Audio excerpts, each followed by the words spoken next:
Hello viewers, welcome to my channel. Are you nervous about MRCS ENT OSCE? Tomorrow, some of you might be appearing for MRCS ENT OSCE non-mand exam.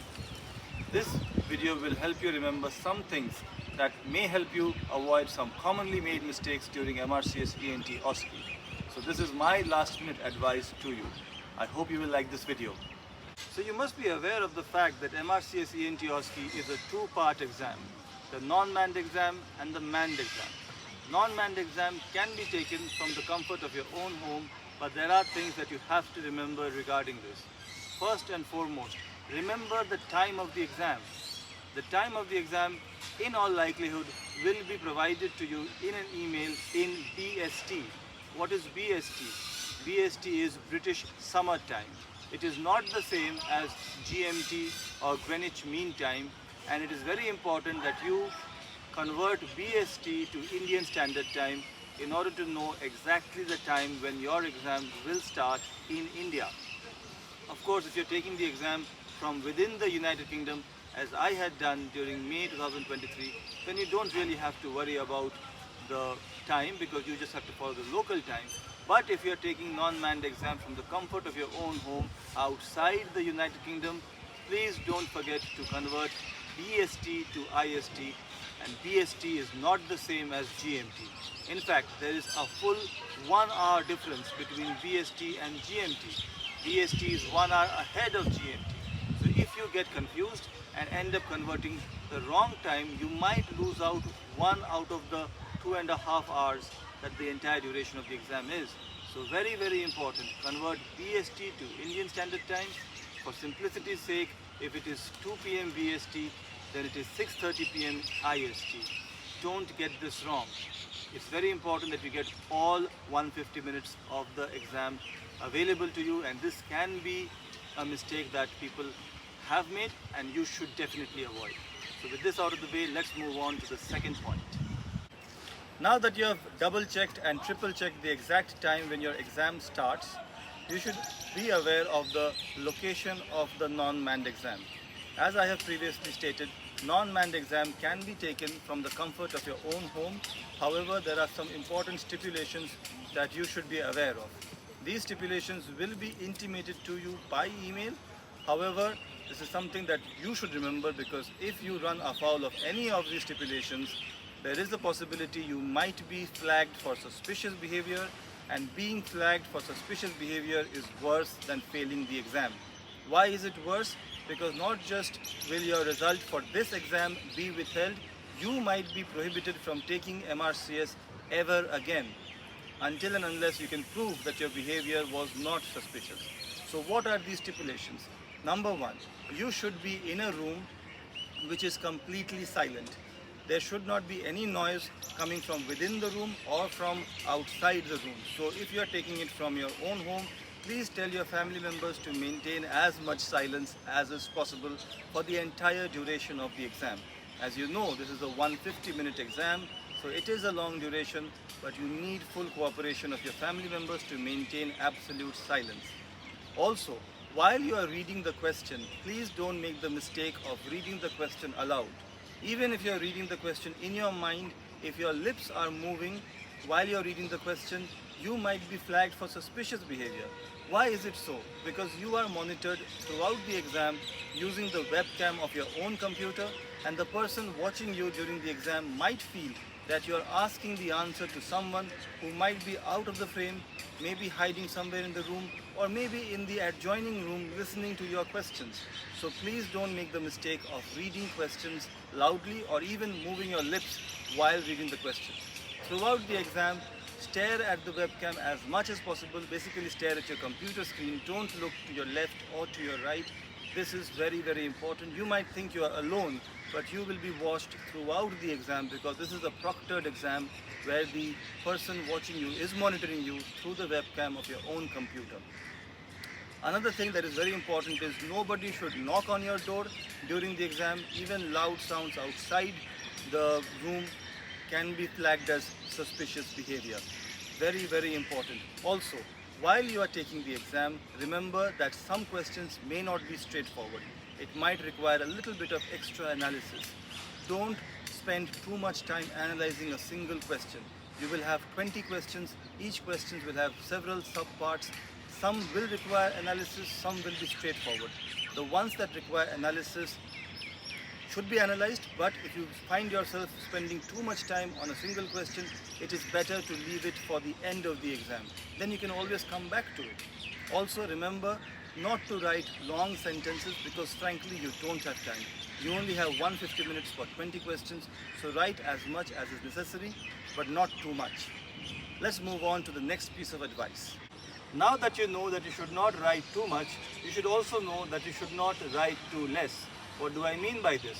For example, if you are asked to describe an audiogram, you need to describe both sides, right side and left side. Even if you feel that the problem is only on the right side, it is your duty to mention the other side as normal as well.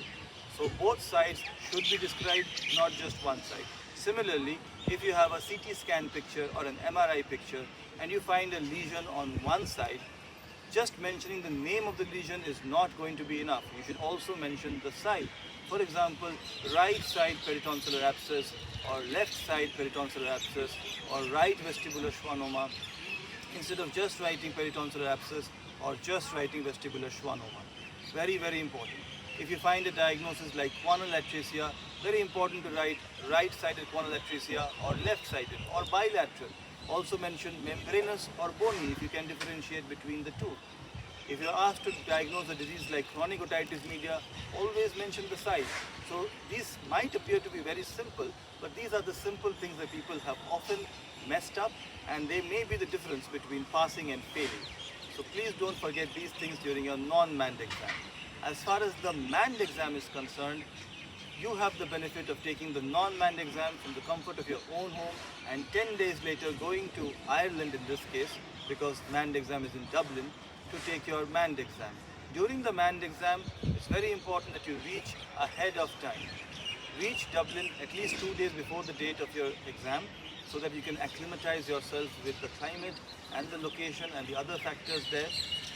Also, very important, if you're taking the non-manned exam from UK and you're not from within the UK, remember to carry power socket adapters because your laptop has to be on charge throughout the exam.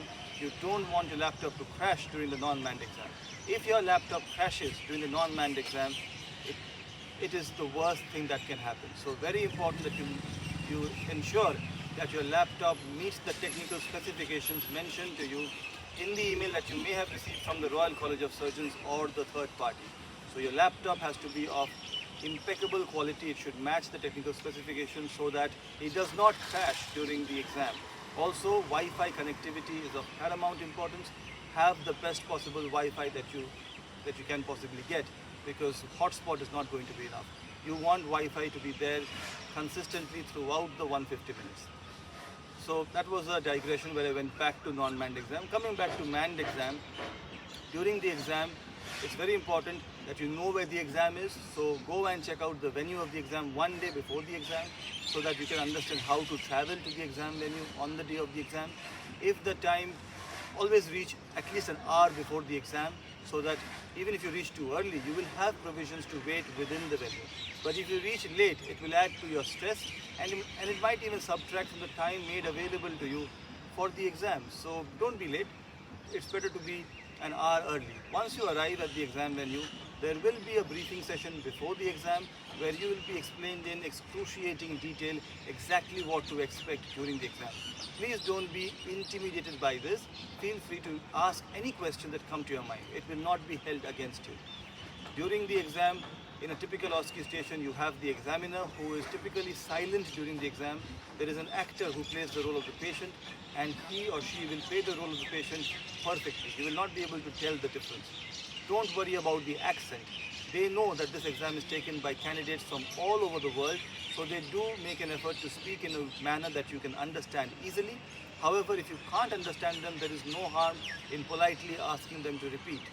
Remember, your accent is as unfamiliar to them as their accent is to you. So don't worry about the accent at all. Remember, you have to finish the task within 7 minutes.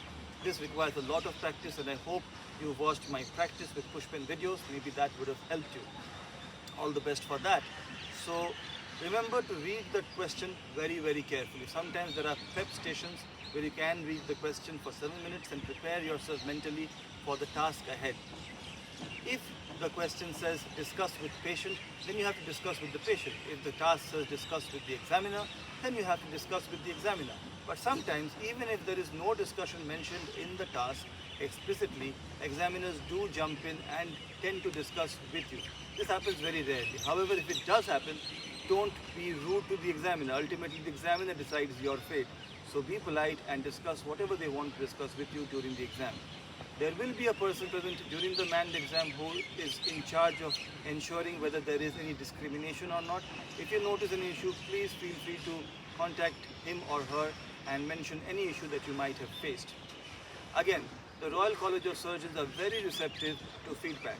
When I took the exam in May 2023, the gap between the non-manned exam and the manned exam was only 48 hours. So I had to take the non-manned exam from Glasgow. In your case, the gap is 10 days, and this did not happen magically.